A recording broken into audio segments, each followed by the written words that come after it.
أعوذ بالله من الشيطان الرجيم. بسم الله الرحمن الرحيم. عم يتساءلون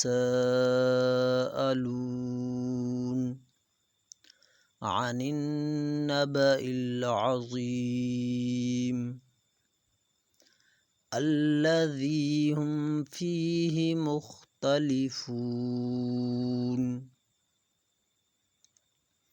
كلا سيعلمون ثم كلا سيعلمون. ألم نجعل الأرض مهادا والجبال أوتادا وخلقناكم أزواجا وجعلنا نومكم سباتا وجعلنا الليل لباسا وجعلنا النهار معاشا وبنينا فوقكم سبعا شدادا وجعلنا سراجا وهاجا وأنزلنا من المعصرات ماء ثجاجا لنخرج به حبا ونباتا وجنات ألفافا. إن يوم الفصل كان ميقاتا يوم ينفخ في الصور فتأتون أفواجا وفتحت السماء فكانت أبوابا وسيرت الجبال فكانت سرابا. إن جهنم كانت مرصادا للطاغين مآبا لابثين فيها أحقابا لا يذوقون فيها بردا ولا شرابا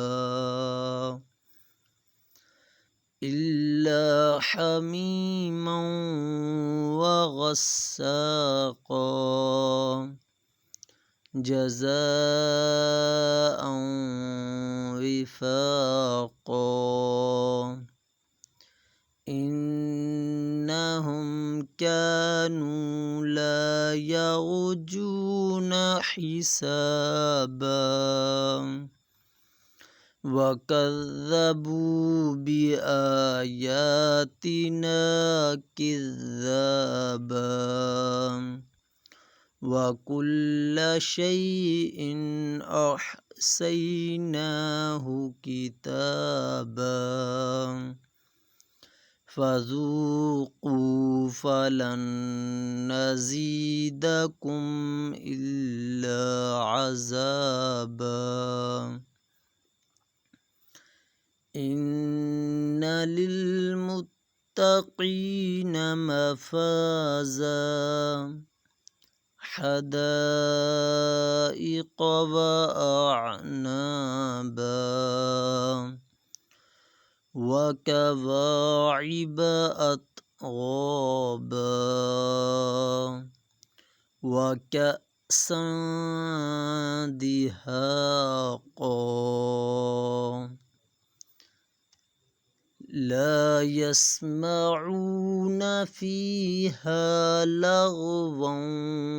ولا كذابا جزاء من ربك عطاء حسابا رب السماوات والأرض وما بينهما الرحمن لا يملكون منه خطابا يوم يقوم الروح والملائكة صفا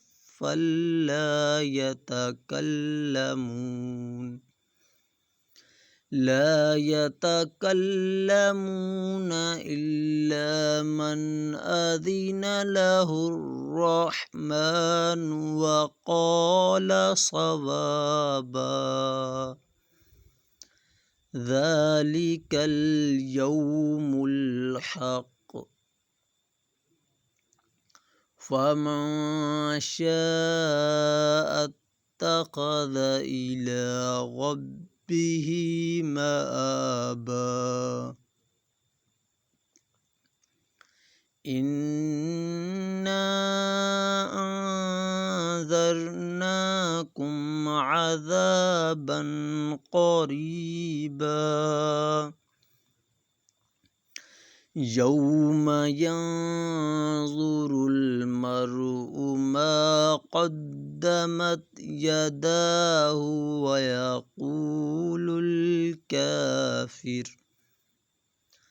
ويقول الكافر يا ليتني كنت ترابا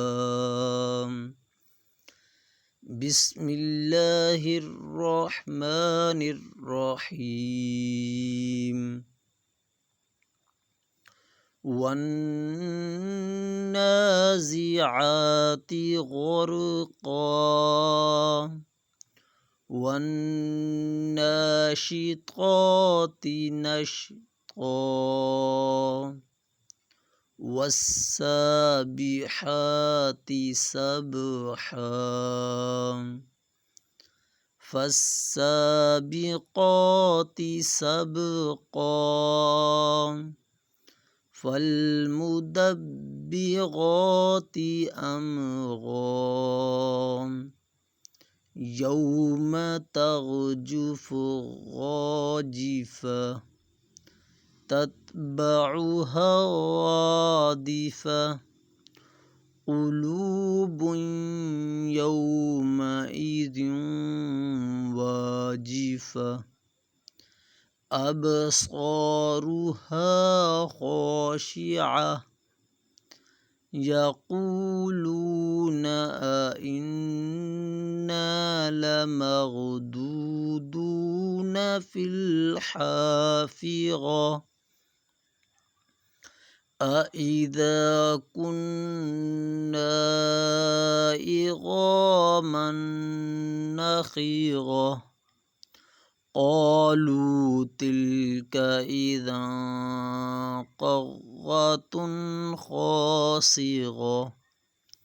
فإنما هي زجرة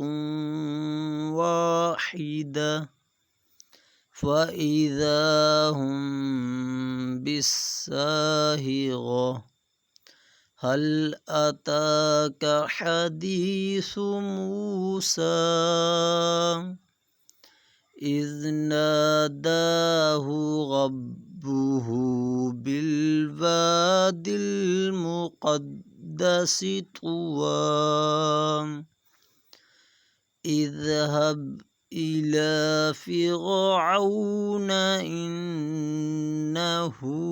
طغى فقل هل لك إلى أن تزكى وأهديك إلى ربك فتخشى فأراه الآية الكبرى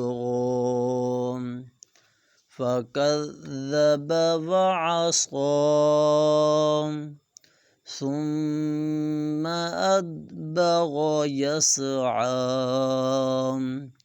فحشر فنادى فقال أنا ربكم الأعلى فأخذه الله نكال الآخرة والأولى إن في ذلك لعبرة لمن يخشى أأنتم أشد خلقا أم السماء بناها رفع سمكها فسواها وأغطش ليلها وأخرج ضحاها والأرض بعد ذلك دحاها أخرج منها ماءها ومرعاها والجبال أرساها متاعا لكم ولأنعامكم فإذا جاءت الطامة الكبرى يوم يتذكر الإنسان ما سعى وبرزت الجحيم لمن يرى فأما من طغى وآثر الحياة الدنيا فإن الجحيم هي المأوى وأما من خاف مقام ربه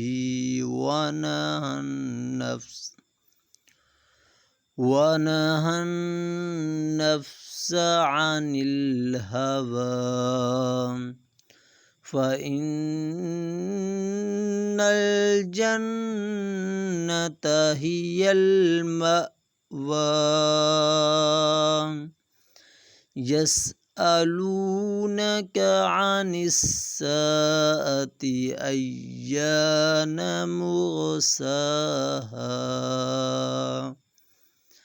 فيما أنت من ذكراها إلى ربك منتهاها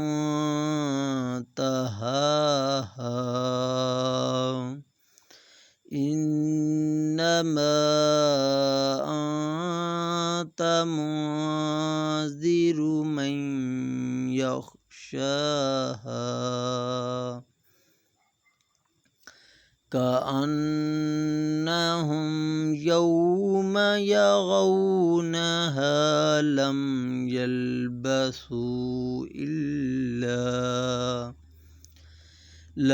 يلبثوا إلا عشية أو ضحاها.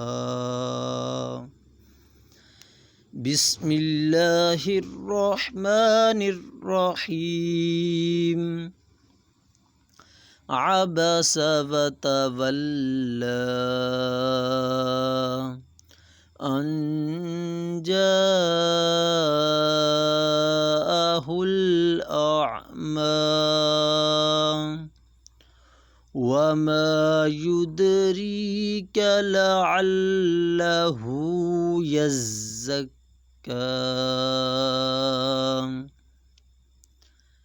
أو يذكر فتنفعه الذكرى. أما من استغنى فأنت له تصدى وما عليك ألا يزكى.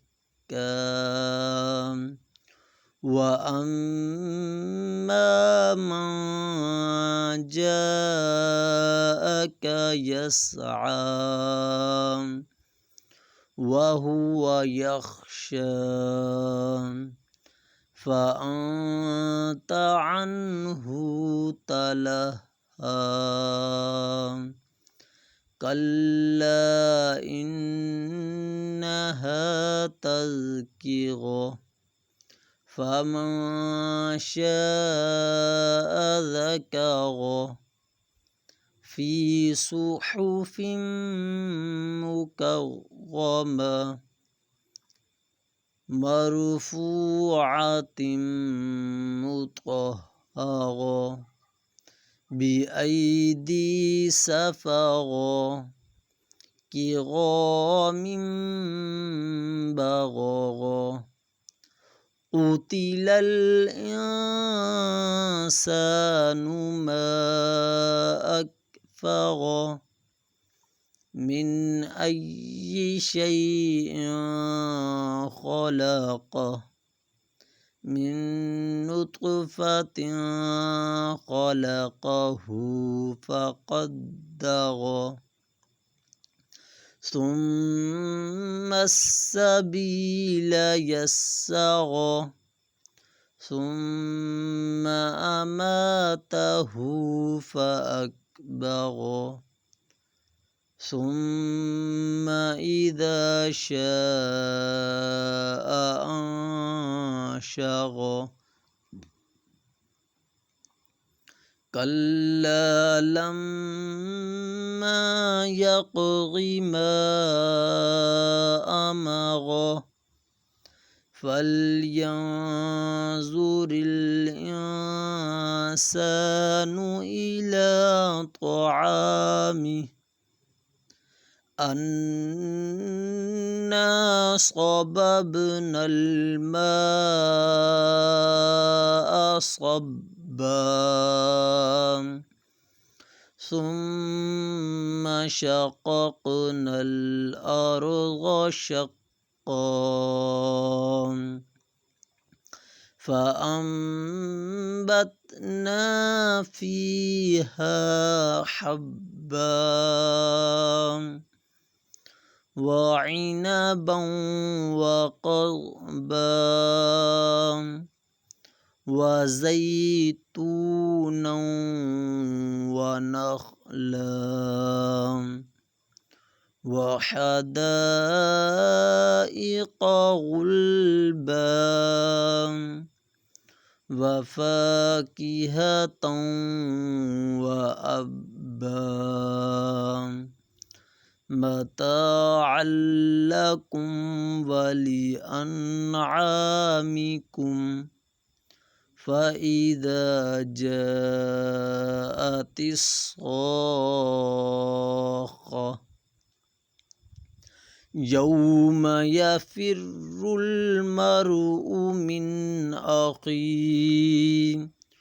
وأمه وأبيه وصاحبته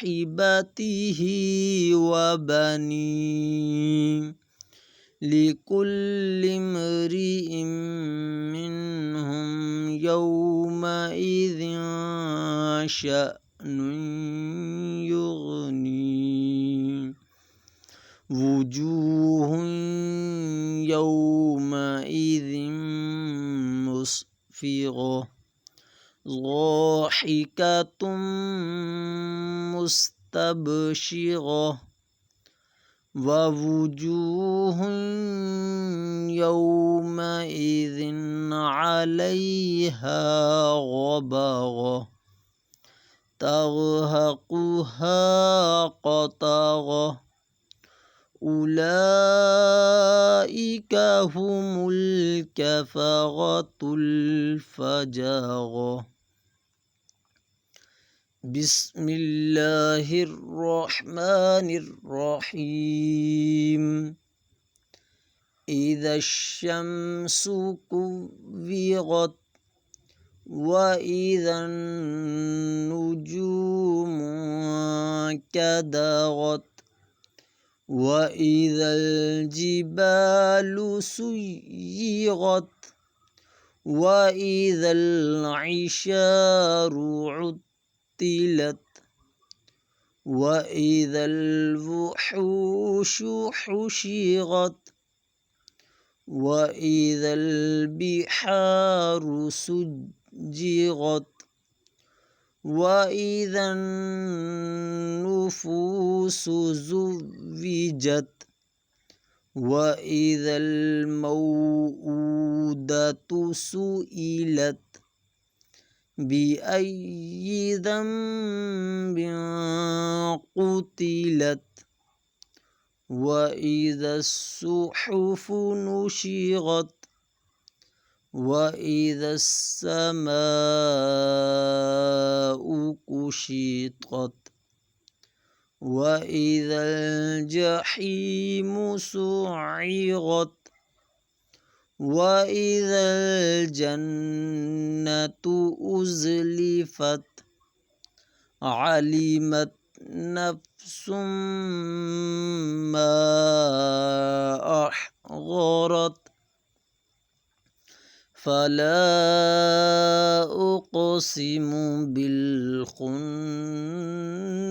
الجوار الكنس والليل إذا عسعس والصبح إذا تنفس إنه لقول رسول كريم ذي قوة عند ذي العرش مكين مطاع ثم أمين وما صاحبكم بمجنون ولقد رآه بالأفق المبين وما هو على الغيب بضنين وما هو بقول شيطان رجيم فأين تذهبون إن هو إلا ذكر للعالمين لمن شاء منكم أن يستقيم وما تشاءون إلا أن يشاء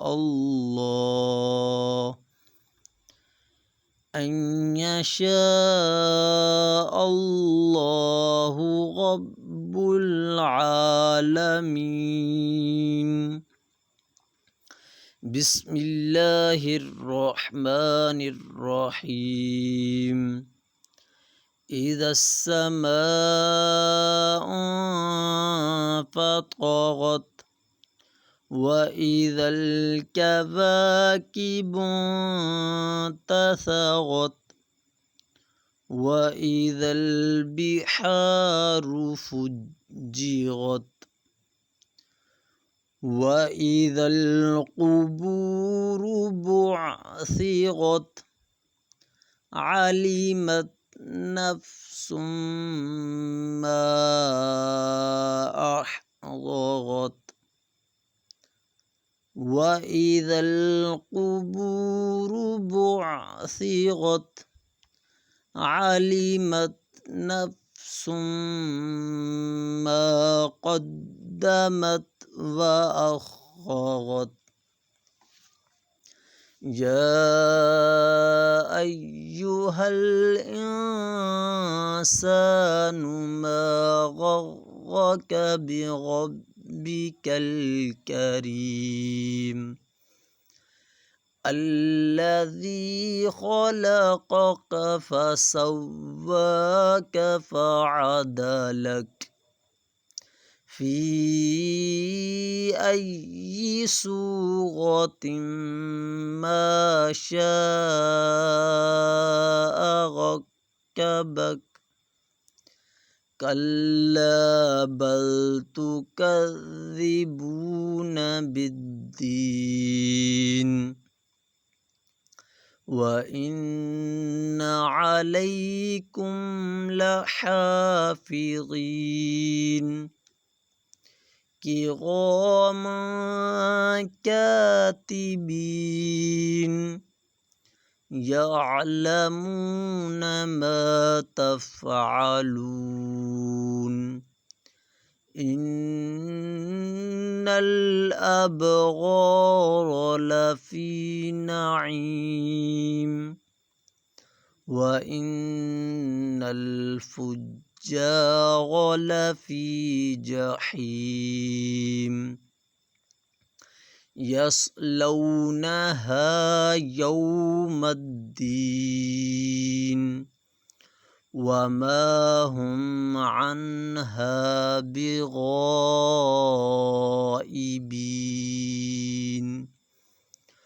وما أدراك ما يوم الدين ثم ما أدراك ما يوم الدين يوم لا تملك نفس لنفس شيئا والأمر يومئذ لله. بسم الله الرحمن الرحيم. ويل للمطففين الذين إذا اكتالوا على الناس يستوفون وإذا كالوهم أو وزنوهم يخسرون. ألا يظن أولئك أنهم مبعوثون ليوم عظيم يوم يقوم الناس لرب العالمين. كلا إن كتاب الفجار لفي سجين وما أدراك ما سجين كتاب مرقوم ويل يومئذ للمكذبين الذين يكذبون بيوم الدين وما يكذب به إلا كل معتد أثيم إذا تتلى عليه آياتنا قال أساطير الأولين كلا بل ران على قلوبهم ما كانوا يكسبون كلا إنهم عن ربهم يومئذ لمحجوبون ثم إنهم لصالو الجحيم ثم يقال هذا الذي كنتم به تكذبون كلا إن كتاب الأبرار لفي عليين وما أدراك ما عليون كتاب مرقوم يشهده المقربون إن الأبرار لفي نعيم على الأرائك ينظرون تعرف في وجوههم نظرة النعيم يسقون من رحيق مختوم ختامه مسك وفي ذلك فليتنافس المتنافسون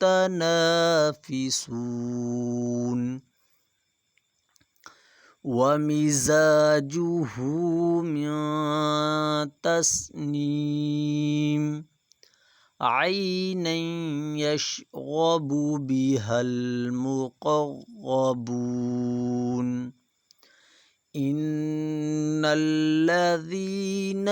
أجرموا كانوا من الذين آمنوا يضحكون وإذا مروا بهم يتغامزون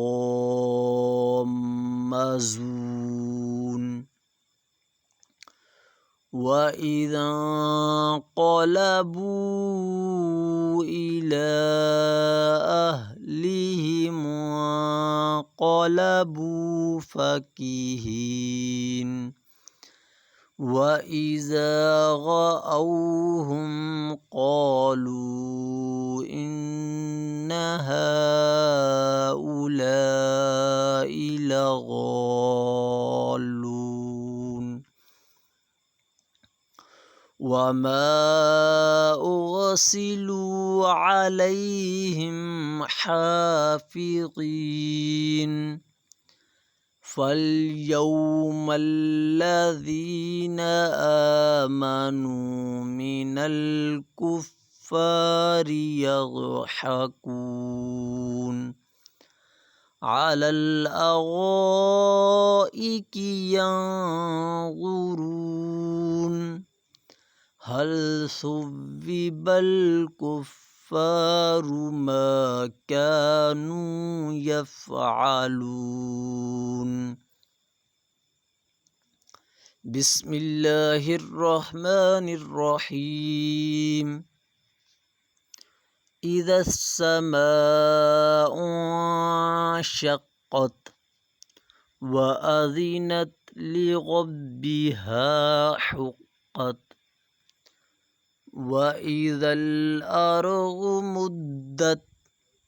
وألقت ما فيها وتخلت وأذنت لربها وحقت. يا أيها الإنسان إنك كادح إلى ربك كدحا فملاقه فأما من أوتي كتابه بيمينه فسوف يحاسب حسابا يسيرا وينقلب إلى أهله مسرورا. وأما من أوتي كتابه وراء ظهره فسوف يدعو ثبورا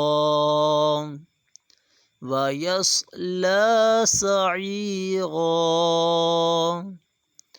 إنه كان في أهله مسرورا إنه ظن أن لن يحور بلى إن ربه كان به بصيرا. فلا أقسم بالشفق والليل وما وسق والقمر إذا اتسق لتركبن طبقا عن طبق فما لهم لا يؤمنون. وإذا قرئ عليهم القرآن لا يسجدون بل الذين كفروا يكذبون والله أعلم بما يوعون فبشرهم بعذاب أليم إلا الذين آمنوا وعملوا الصالحات لهم أجر غير ممنون. بسم الله الرحمن الرحيم. والسماء ذات البروج واليوم الموعود وشاهد ومشهود قتل أصحاب الأخدود النار ذات الوقود إذ هم عليها قعود وهم على ما يفعلون بالمؤمنين شهود وما نقموا منهم إلا أن يؤمنوا بالله العزيز الحميد الذي له ملك السماوات والأرض والله على كل شيء شهيد إن الذين فتنوا المؤمنين والمؤمنات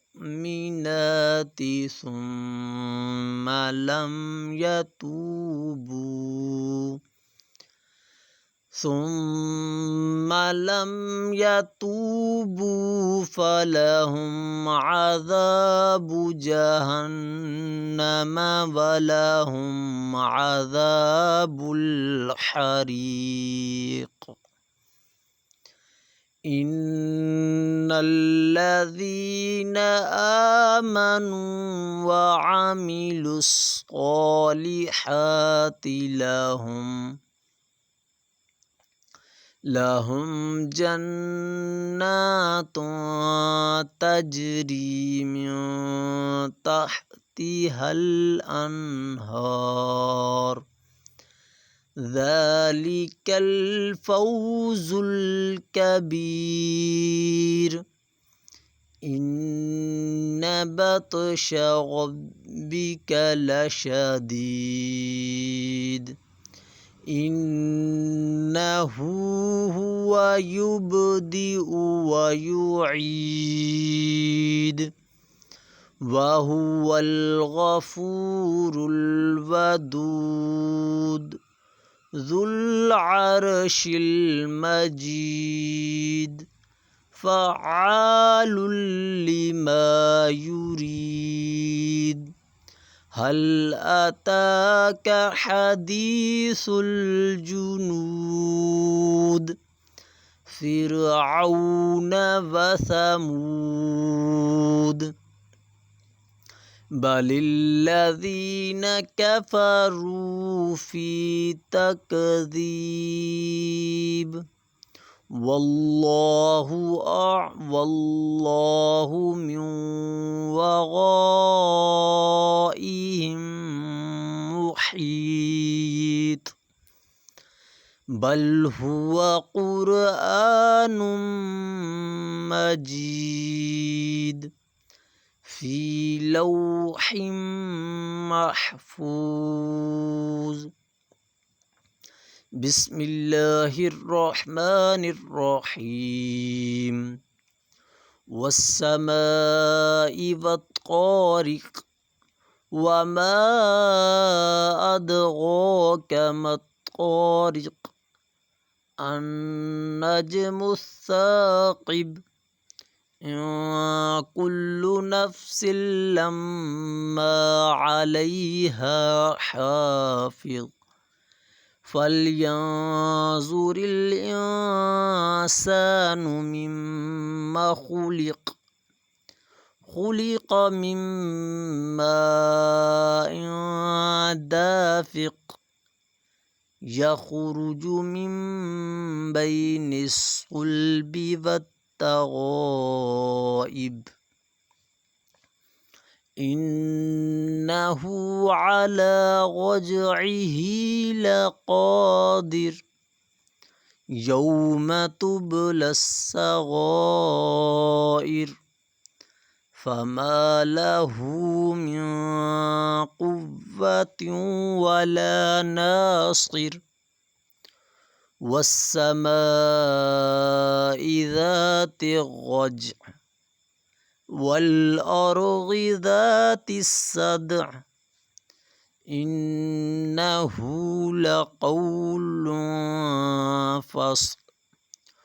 وما هو بالهزل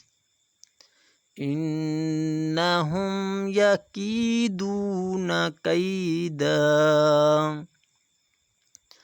وأكيد كيدا فمهل الكافرين أمهلهم رويدا بسم الله الرحمن الرحيم سبح اسم ربك الأعلى الذي خلق فسوى والذي قدر فهدى والذي أخرج المرعى فجعله غثاء أحوى سنقرئك فلا تنسى إلا ما شاء الله إنه يعلم الجهر وما يخفى ونيسرك لليسرى فذكر إن نفعت الذكرى سيذكر من يخشى ويتجنبها الأشقى الذي يصلى النار الكبرى ثم لا يموت فيها ولا يحيا قد أفلح من تزكى وذكر اسم ربه فصلى بل تؤثرون الحياة الدنيا والآخرة خير وأبقى إن هذا لفي الصحف الأولى صحف إبراهيم وموسى بسم الله الرحمن الرحيم هل أتاك حديث الغاشية وجوه يومئذ خاشعة عاملة ناصبة تصلى نارا حامية تسقى من عين آنية ليس لهم طعام إلا من ضريع لا يسمن ولا يغني من جوع وجوه يومئذ ناعمة لسعيها راضية في جنة عالية لا تسمع فيها لاغية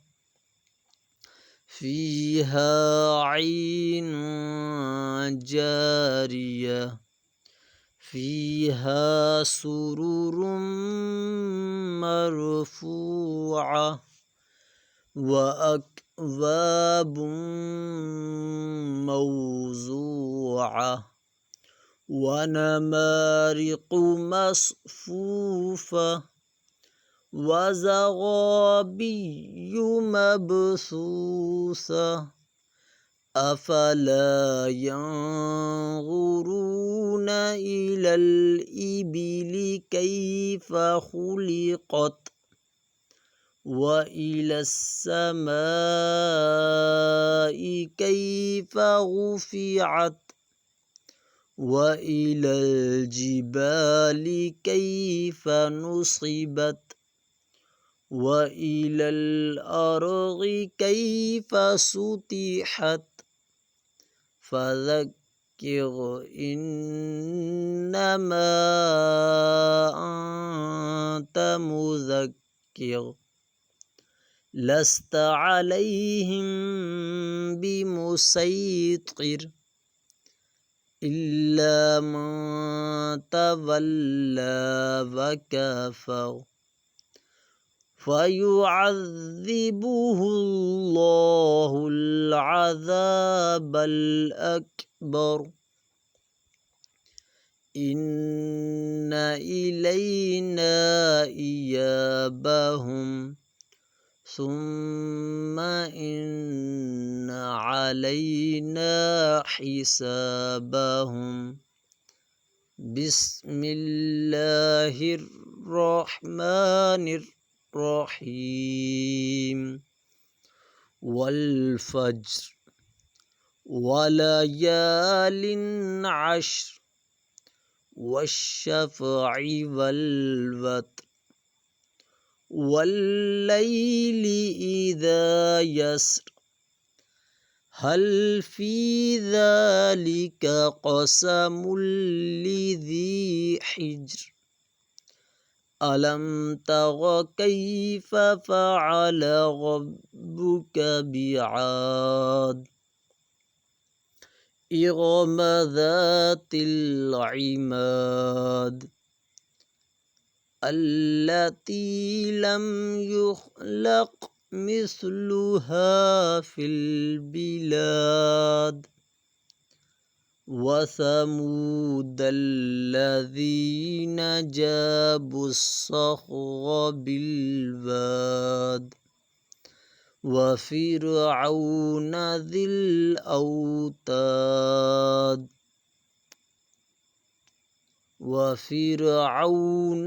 الأوتاد الذين طغوا في البلاد فأكثروا فيها الفساد فصب عليهم ربك سوط عذاب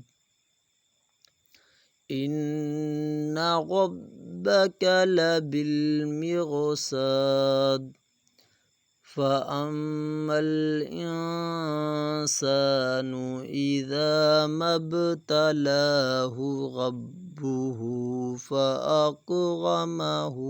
ونعمه فيقول ربي أكرمن وأما إذا ما ابتلاه فقدر عليه رزقه فيقول ربي أهانن كلا بل لا تكرمون اليتيم ولا تحاضون على طعام المسكين وتأكلون التراث أكلا لما وتحبون المال حبا جما كلا إذا دكت الأرض دكا دكا وجاء ربك والملك صفا صفا وجيء يومئذ بجهنم يومئذ يتذكر الإنسان وأنى له الذكرى يقول يا ليتني قدمت لحياتي فيومئذ لا يعذب عذابه أحد ولا يوثق وثاقه أحد يا أيتها النفس المطمئنة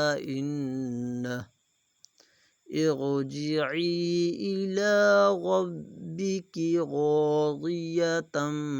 مرضية فادخلي في عبادي وادخلي جنتي صدق الله العظيم.